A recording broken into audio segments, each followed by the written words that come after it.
নমস্কাৰ।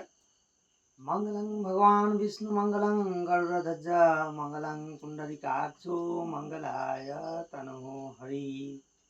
মোৰ সকলো ফেচবুক বন্ধু বান্ধৱীসকল, আজি মোৰ এটা নতুন ভিডিঅ' আৰম্ভ কৰিছোঁ। আশা কৰোঁ সকলোৱে মনোযোগেৰে চাব।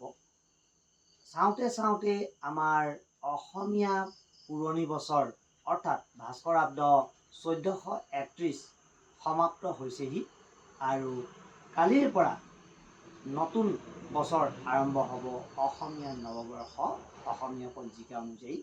সেইটো হৈছে 1432 ভাস্কৰাব্দ। আৰু এই নৱবৰ্ষ আৰম্ভ হোৱাৰ লগে লগে প্ৰতিজন জাতক জাতিকাৰে ভাগ্যচক্ৰ, ভাল বেয়া, শনিগ্ৰহৰ তাৰতম্য, গুৰু বৃহস্পতি, ৰাহু কেতুকে আদি কৰি বিভিন্ন গ্ৰহৰ সাল সলনি ঘটিব আৰু সেই নতুন খবৰ আপোনালোকে জানিবলগীয়া বিশেষ প্ৰয়োজন আছে। সেইকাৰণে মই আজি এই ভিডিঅ'টো আৰম্ভ কৰিছোঁ।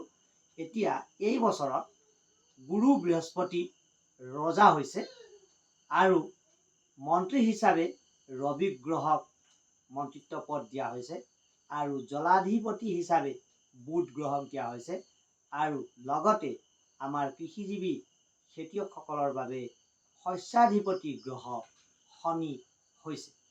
সেয়ে এইবাৰ আপোনালোকে মন দি খেতি বাতি কৰিব।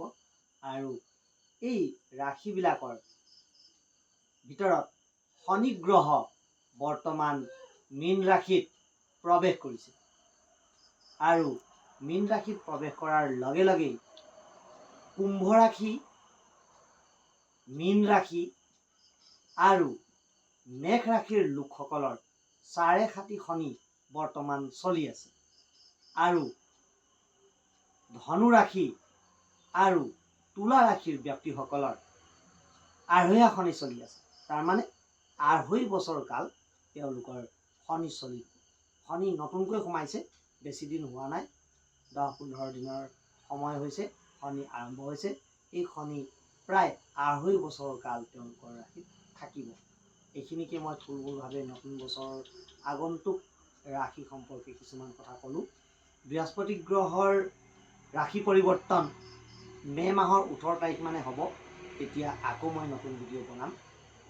এতিয়া আপোনালোকে মোক বৰচলা অঞ্চলতে পাব। মই নিজ ঘৰতেই আছোঁ আৰু ইয়াতেই মই সকলো ধৰণৰ জ্যোতিষ চৰ্চা, জন্মকুণ্ডলী ইত্যাদি চোৱা মেলা, অনলাইন অফলাইন সকলো ধৰণেৰে মই চাই আছোঁ।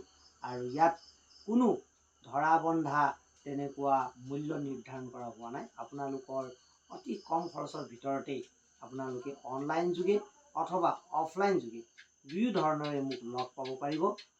জন্ম সময়, জন্ম তাৰিখ নোহোৱাকৈও আপোনালোকে ভৱিষ্যত বিচাৰ কৰিব পাৰিব। অতি নগণ্য মূল্যত আপোনালোকৰ স্বইচ্ছাৰে পৰামৰ্শ দিব পাৰিব। গতিকে আপোনালোকে নতুন বছৰ আৰম্ভ হোৱাৰ লগে লগে নিজৰ ভৱিষ্যত সম্পৰ্কে জানিবৰ কাৰণে মোৰ লগত যোগাযোগ কৰিব পাৰে অথবা ফোন যোগে, হোৱাটছআপ যোগে আপোনালোকে যোগাযোগ কৰি মোৰ ইয়ালৈ আহিব পাৰে বা ফোন যোগেও আপোনালোকে নিজৰ ভৱিষ্যত বিচাৰ কৰাই ল'ব পাৰে। ধন্যবাদ।